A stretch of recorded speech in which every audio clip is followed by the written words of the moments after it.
YouTube. Hi YouTube, it's Crown Discus here, and I'm coming at you with another video. So today I'll be talking about my discus. As you can see, I've gotten a new discus recently. It's just this watermelon discus here. It's about 4 inches, 4.5 inches, so should almost be ready for breeding. It is a male, and the discus I already have is a female.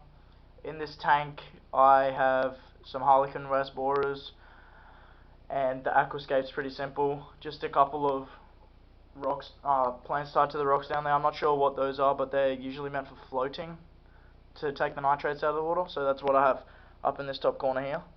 And then I got some stem plants. I'm pretty sure that's Ludwigia, and some Anubias in the back corner, which my pleco hides under.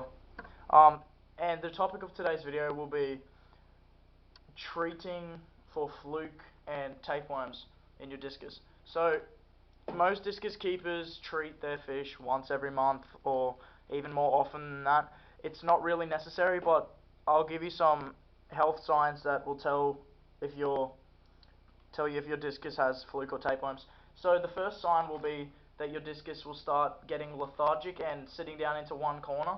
So I woke up one morning and my discus was just hanging around in this corner, and it was there when I got home from school as well. So I immediately asked my aquarium store, which is who I got the discus from at the time, what should I do? And he said, well, it's not worth treating for fluke and tapeworm just as of yet, because we don't know for sure if it has worms. So wait for some other signs. So the next signs you'll start getting is that the discus will start going a little black, which is what she's just recovering from now. You can see all the dark spots on her side, whereas this one's just really clear red. She's supposed to be a white, but as you can see, she's really dark. She was completely black when I started this treatment, and it's about a week into it, and she's starting to lighten up on the sides a little. So yeah, the second sign of tapeworms or fluke in your discus is they'll just become really lethargic, fins will get clamped, and then they'll start turning black. Now this is a really critical stage in the treatment, and you want to make sure you get onto the treatment as fast as possible, because it's really in the life or death situation of the infestation of the flukes and tapeworms. So a fluke is essentially a worm that burrows into the discus's gills, and you'll see some swelling on the gills. One of the gill plates wasn't fluctuating up and down, so that was a sign of massive swelling. And you could also see the mucus layer starting to come off the outside of the discus, because they also attach under the skin and make the discus produce excess amounts of mucus, which is a defense mechanism against the flukes. So my treatment that I've chosen is the Blue Planet tapeworm and fluke treatment. So these are tablets, and you'll use 1 tablet per 20 liters of water. Each treatment will have a different amount of dosing rates and when to change the water. So this one has 1 tablet per 20 liters of water.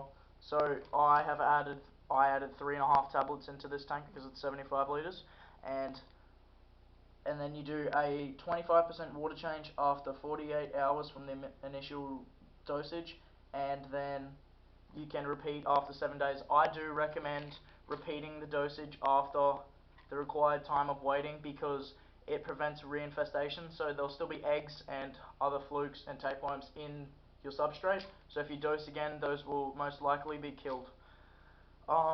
Yeah, so as you can see, she's recovering quite well, and yeah, so starting to get back to her normal colours. I'm very happy with these discus.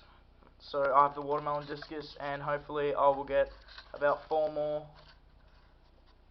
when I have the time to go to the shops and get them. There's some that I've had my eye on for quite a while. Skankter discus are pretty expensive, but if you get them when they're quite young, about 3 to 4 inches, then you can get them quite cheap, and growing them up yourself isn't too hard. So I'll just give you some close-ups.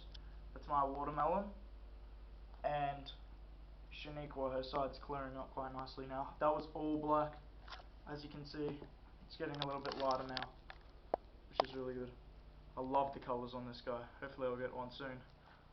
The plant's just a little look around the aquascape.